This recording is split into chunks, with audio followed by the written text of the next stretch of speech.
Hello, my name is Paul Kidwell. My presentation is on carbon monoxide poisoning. First, I want to bring up the pathophysiology of carbon monoxide.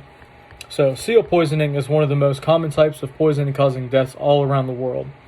In the US, CO poisoning is most commonly seen during the winter, when stoves or water heaters they leak fuel into people's homes, and even whenever someone is having a fire, they can inhale those fumes as well. CO is known as the silent killer of it because it's being undetectable by the human senses. CO exposure can cause someone to be hypoxic, but will present with a perfectly normal SpO2 reading, being between 95 or 99%. This is because carbon monoxide has a higher affinity for hemoglobin than oxygen does, approximately 225 times more. This process is known as carboxyhemoglobin. Carboxyhemoglobin has been known to be a direct effect of cellular damage, even myocardial tissue damage. Unfortunately for the patients, all organ systems are affected, not just the heart and not just skin tissues. Some patients who present with cardiovascular disease will have lasting effects of myocardial tissue damage even after their treatment. So another group of patients affected by this are unborn children.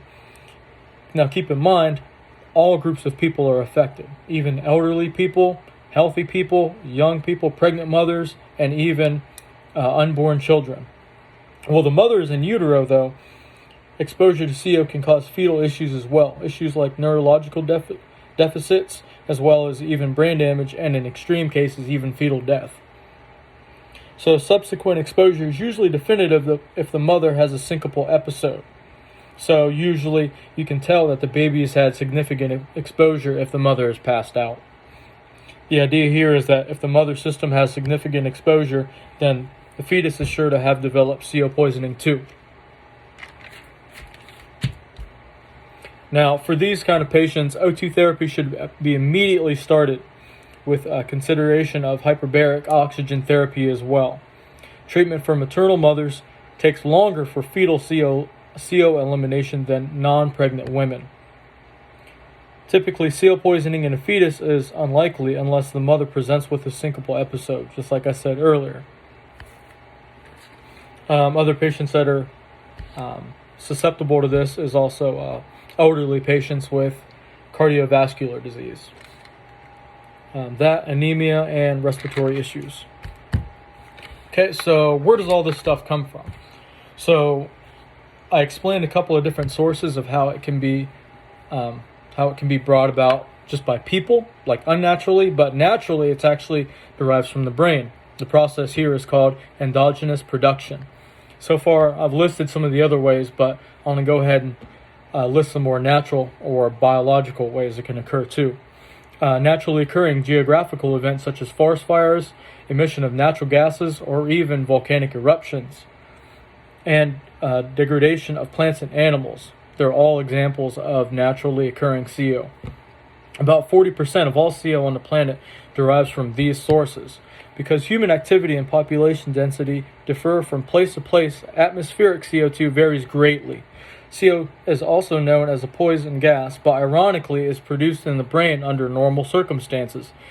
The synthesis originates from the enzyme called heme oxygenase. There are three types of heme oxygenase, also known as HO2, but the major one is just HO2. There's HO2 and then there's HO1.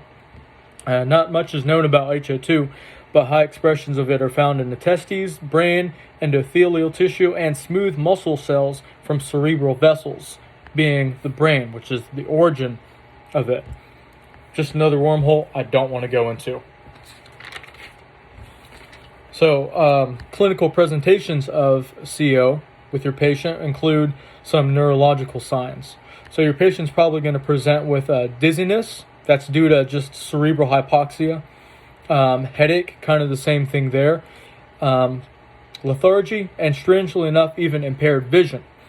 That's because in CO poisoning, it targets some of the most susceptible areas in your body to hypoxia. So areas that are most susceptible to hypoxia will be the brain and your eyes as well. Hypoxia to any of these regions will cause an impaired function. Going back on track, So your patient's also going to present with cherry red skin. This is due to a lack of O2 molecules being released into skin tissues. Convulsions, because seizures and other neurological disorders relate to severe intoxication and CO poisoning. Your patient might also be in a coma too. Respiratory signs are dyspnea, so trouble breathing, flu-like symptoms. Again, a normal SpO2 reading between 95 and 99%.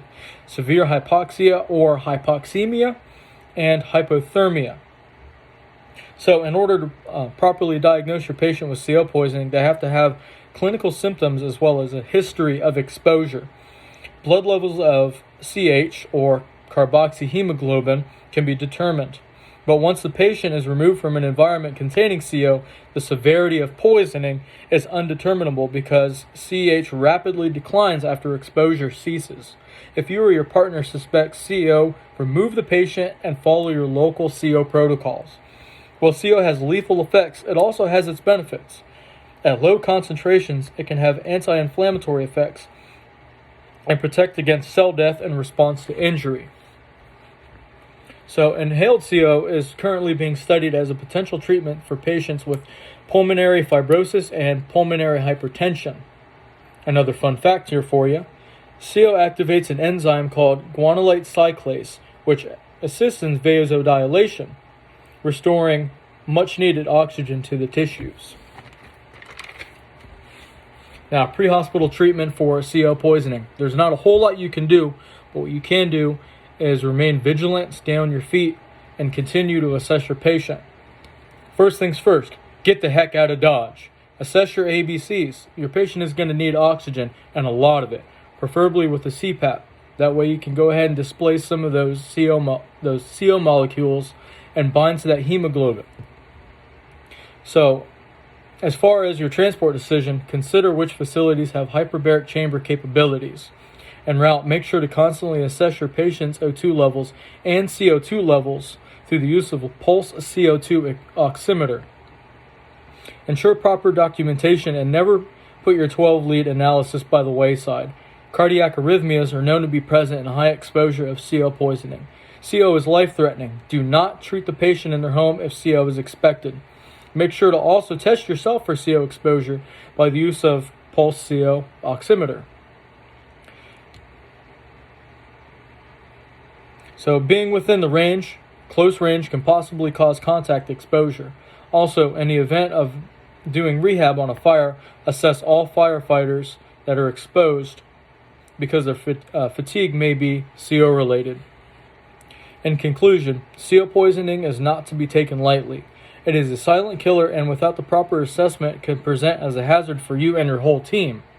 Remember, safety first and stay on your toes when dealing with a CO exposure. Thank you.